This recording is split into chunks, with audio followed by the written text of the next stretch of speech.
हिरण्यगर्भः समवर्तताग्रे भूतस्य जातः पतिरेक आसीत् तदाधार पृथिवीं द्यामुते मां तस्मै देवाय हविखा विधेम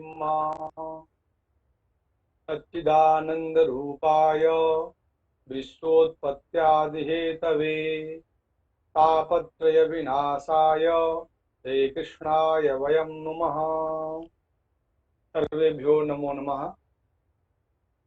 आज अंतर्राष्ट्रीय योग दिवस के अवसर पर वैदिक विज्ञान केंद्र काशी हिंदू विश्वविद्यालय द्वारा आयोजित इस 5 दिवसीय अंतर्राष्ट्रीय वेबिनार के द्वितीय दिवस योग दिवस के इस सत्र में आज इस सत्र का विषय है वैदिक योग चेतना विज्ञान। इस सत्र में हमारे इस कार्यक्रम के में विशिष्ट वक्ता के रूप में जो हमारे गुरुजी प्रोफेसर वर्मा गुरुजी,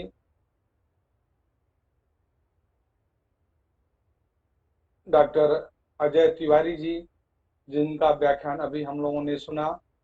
इस कार्यक्रम के जो प्रस्तावना और इस कार्यक्रम के आयोजन सचिव डॉक्टर सुनील कात्यायन जी, जिन्होंने बहुत सुंदर ढंग से इस विषय को उपस्थापित किया, और इसका कार्यक्रम के संचालन कर रहे वेद विभाग के ही सहायक आचार्य डॉक्टर नारायण प्रसाद भट्टराई जी, इस कार्यक्रम के समस्त कार्यक्रम के कार्यक्रमाध्यक्ष संस्कृत विद्याधर्म विज्ञान संकाय के माननीय संकाय प्रमुख प्रोफेसर कमलेश झा जी, एवं देश विदेश से फेसबुक और यूट्यूब चैनल के माध्यम से देख रहे विद्वतजन प्रतिभागीगण, आप सभी का मैं इस केंद्र की ओर से अभिनंदन करता हूं। आज का जो विषय है, मुझे भी इसमें कुछ बात कहने के अवसर मिला है। जैसा अभी दो वक्ताओं ने, विद्वानों ने जो चेतना विज्ञान पर प्रकाश डाला, उसी के संदर्भ में मैं भी कुछ बातें रखना चाहूँगा। उसके पहले सामान्य रूप से योग के विषय में भी चर्चा करूँगा, क्योंकि सामान्य तौर पर योग के विषय में एक अवधारणा है। योग के प्रवर्तक जो है वह महर्षि पतंजलि हैं। पतंजलि जी ने वस्तुतः, जैसे कि व्याकरण शास्त्र में हमारे लघु सिद्धांत कौमुदी या अष्टाध्यायी के क्रम में महर्षि पाणिनि की गणना होती है, लेकिन वह उसके आदि प्रवर्तक आचार्य नहीं माने जाते हैं। वैसे ही योग शास्त्र के जो आदि जो प्रवर्तन हुआ है वह भगवान हिरण्यगर्भ से हुआ है, ऐसा हमारे यहाँ शास्त्रों में बताया गया है। और श्रीमद् भगवत गीता में भी सूर्य से योग का प्रवर्तन हुआ, इसका उल्लेख प्राप्त होता है। तो इस संदर्भ में मैं योग को हम किस रूप में देखते हैं, उसकी व्याख्या शास्त्रों में किस प्रकार से की गई है, उसके विषय में भी सामान्य रूप से प्रकाश डालना चाहूँगा। श्रीमद् भगवत गीता में योग के संदर्भ में अनेक परिभाषाएं की हैं। उसमें जो महत्वपूर्ण है वह है दुख संयोग वियोगम योग संगीतम। हमारे जीवन में जो दुख का संयोग है उसका वियोग ही योग है, अर्थात दुख के संयोग का वियोग हो जाना योग कहलाता। आगे वर्णन गीता में ही मिलता है। समत्वम योग मुच्यते। समत्व क्या है? जय पराजय, हानि लाभ, सुख दुख और सिद्धि असिद्धि को समान रूप से समझते हुए कर्तव्य रूप कर्मों को करना ही समत्व योग कहलाता है। इसी प्रकार से योगः कर्मसु कौशलम, इसकी चर्चा इसके पूर्व वक्ताओं ने भी की। योगः कर्मसु कौशलम, कर्मों में कुशलता ही योग है। कर्मों में कुशलता का तात्पर्य है, कर्मों में कुशलता का तात्पर्य निष्काम भाव से है। कर्तव्य बुद्धि से, निष्काम भाव से अपने कर्म को करना जो है वह जो है कुशलता है। अर्थात योग रूप जो कुशलता है वह निष्काम भाव कर्तव्य बुद्धि कर्म से है। याज्ञवल्क्य के स्मृति में वर्णन आता है, संयोग योग इत्युक्तम जीवात्मा परमात्मनो, अर्थात योग जीवात्मा का समान रूपात्मक संयोग है।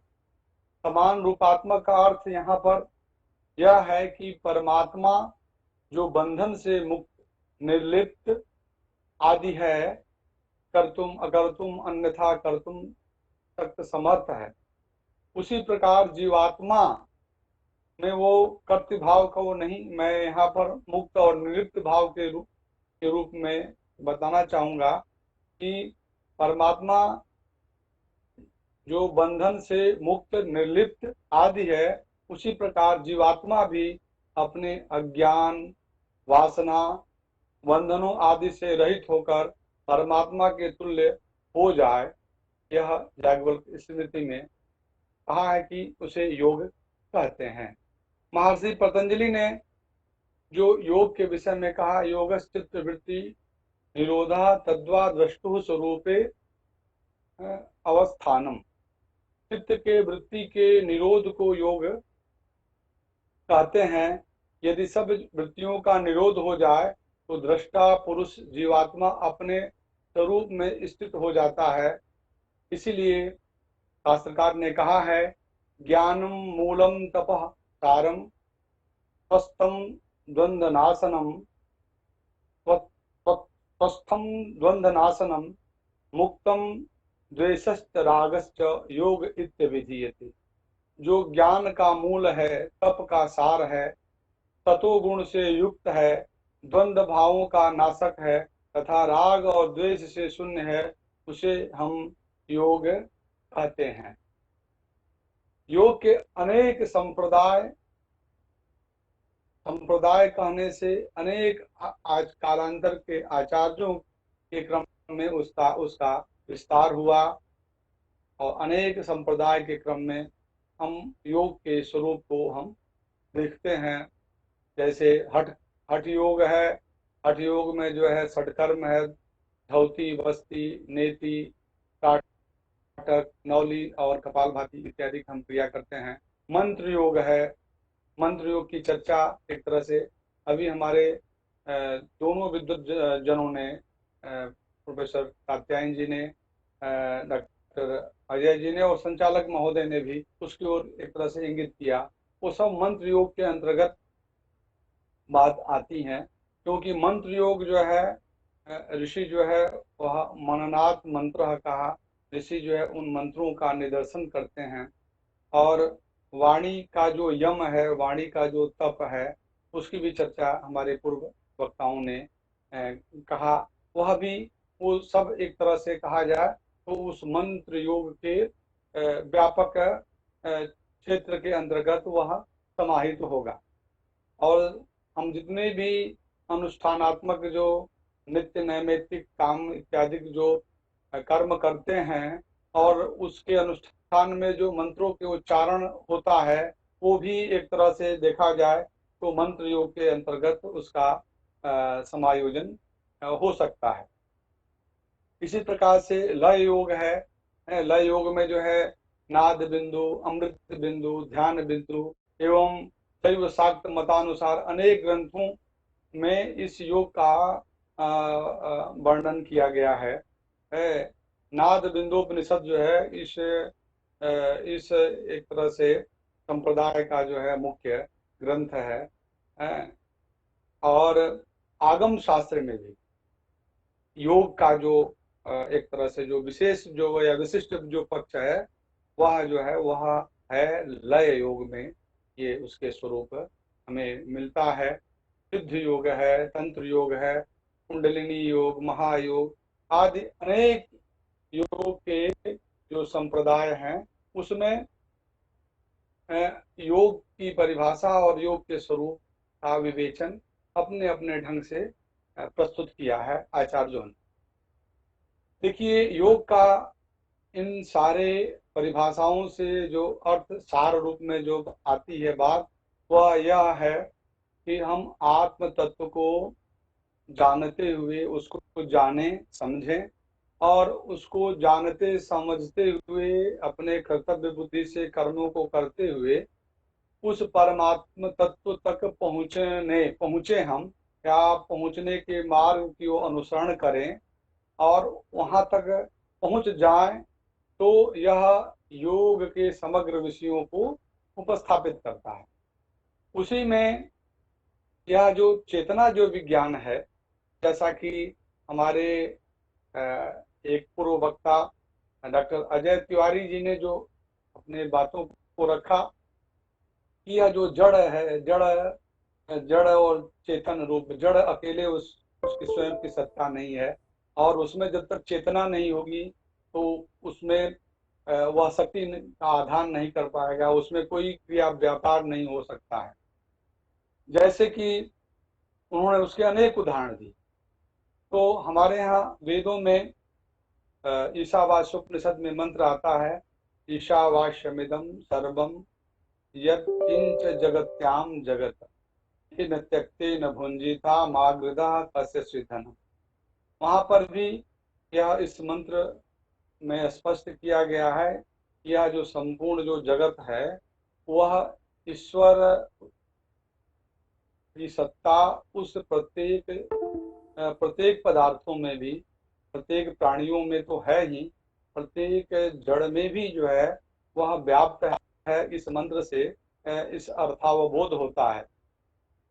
तो कहने का तात्पर्य है कि वह जो जड़ जो वस्तु हमें दिखाई पड़ती है, लेकिन उसके अंदर भी एक शक्ति है, उसको हम तद अभिमानी, उसको देवता के रूप में हम उसका ग्रहण करते हैं।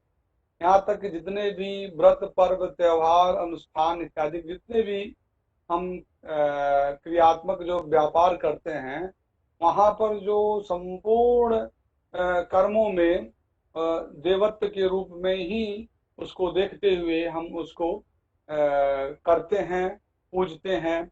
चौथ कर्मों के इतर भी हम जब समाज में, लोक में स्मृति ग्रंथों के अनुसार जो हम व्यापार करते हैं, व्रत पर्व आदि, उनमें भी जो प्रकृति की हम पूजा करते हैं, तो उस प्रकृति में जो जड़ दिखाई पड़ती है, लेकिन उसमें जो चेतन तत्व है वह हमारा तद अभिमानी, उसमें देवता है। यह हमारा वैदिक चिंतन कहता है कि अभिमानी व्यपदेशस्तु, उस जो जड़ है उसमें तद अभिमानी, उसमें कोई न कोई देवता है, वही उसकी चेतन रूप है। और इस चेतना के बिना, इस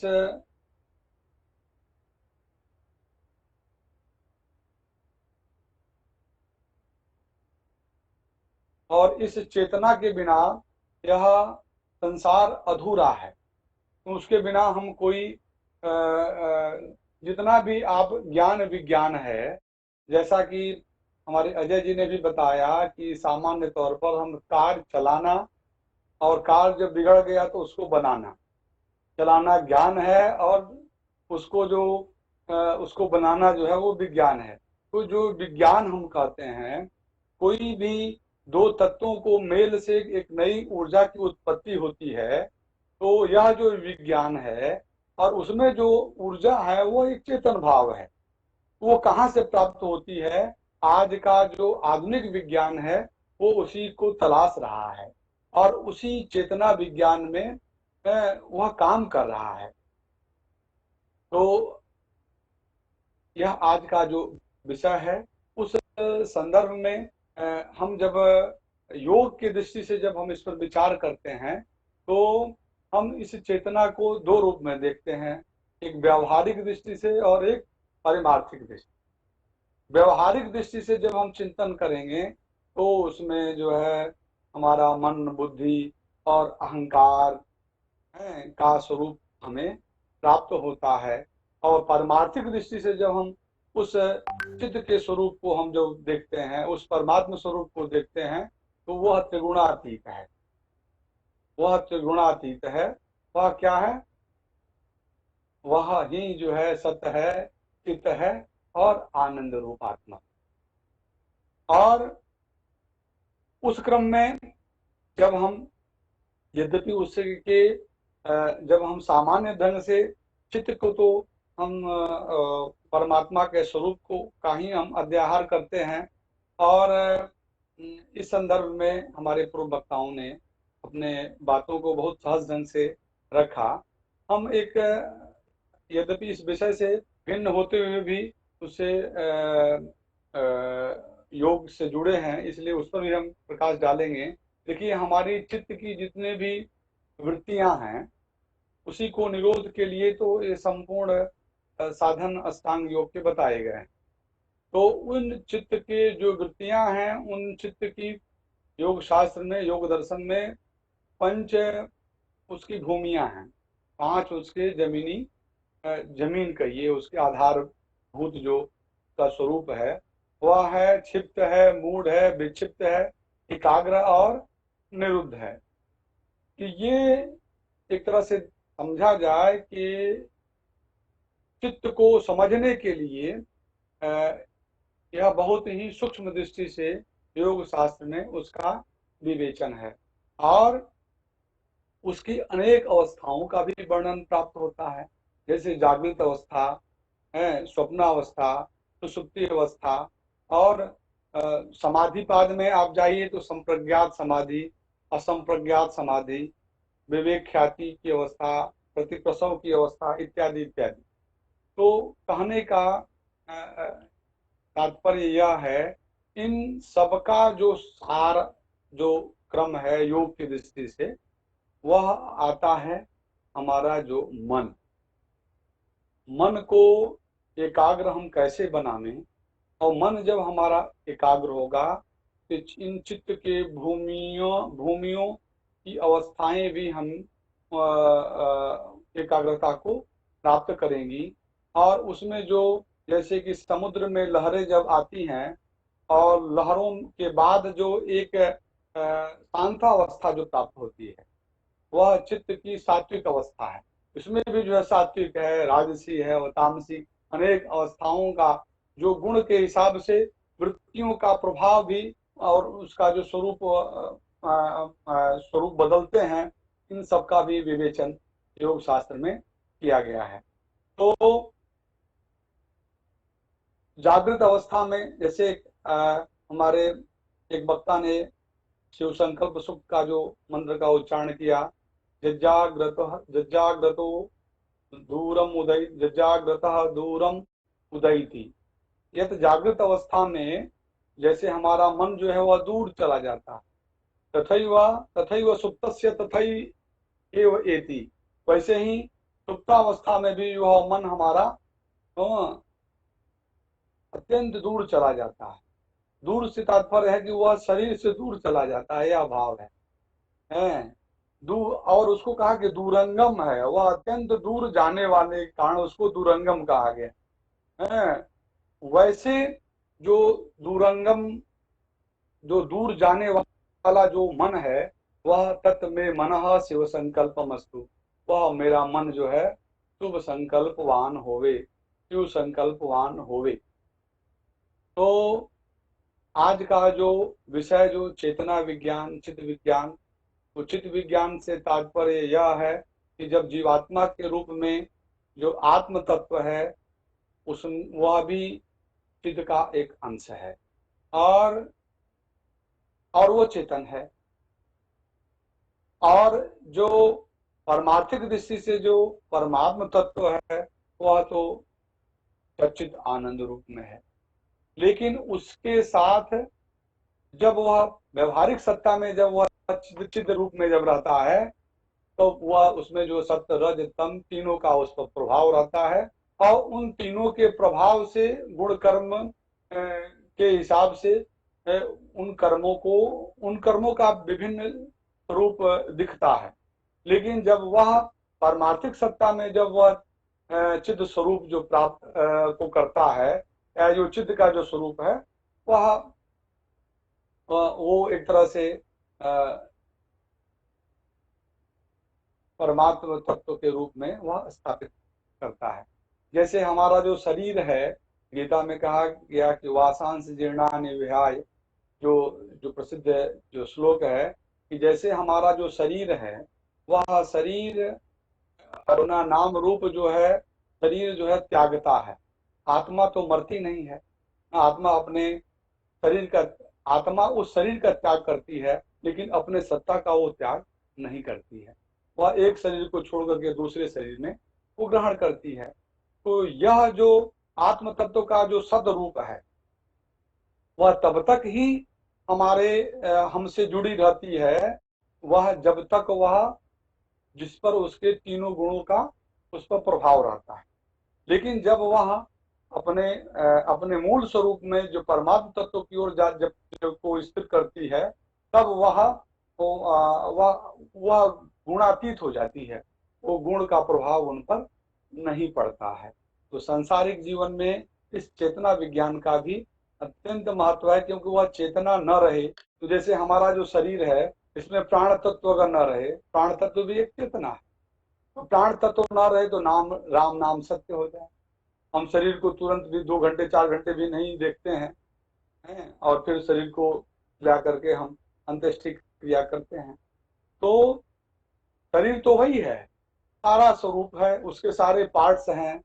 जैसे कि हमने अंग हृदय के विषय में बताया ना कि हृदय जो दिल, वह दिल जो है उसका स्थूल रूप तो है लेकिन जो चेतना रूप है जो वह मूर्ति रूप में दिखती नहीं है, लेकिन शब्द इन हमारे ऋषि महर्षियों ने इतने सूक्ष्म दृष्टि से इसका जो विवेचन किया है और उसको आत्मसात किया है, उसको ज्ञान को देखा है।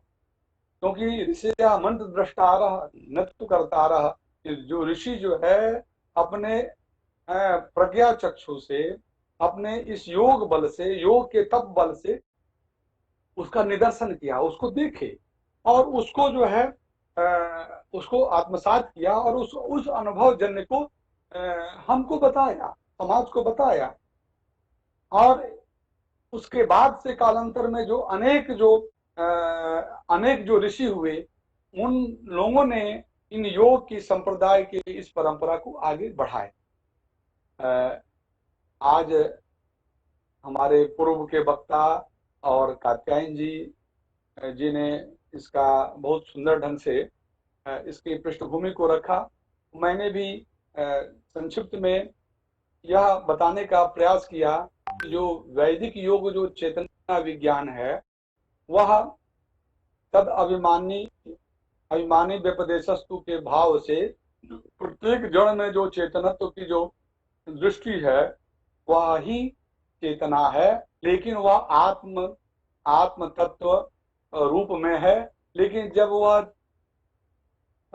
वह परमार्थिक क्रम में जब अपने मूल स्वरूप को प्राप्त करती है तो वहां पर यह सतरजतम जो गुण है वह उसका प्रभाव उस पर नहीं रहता है।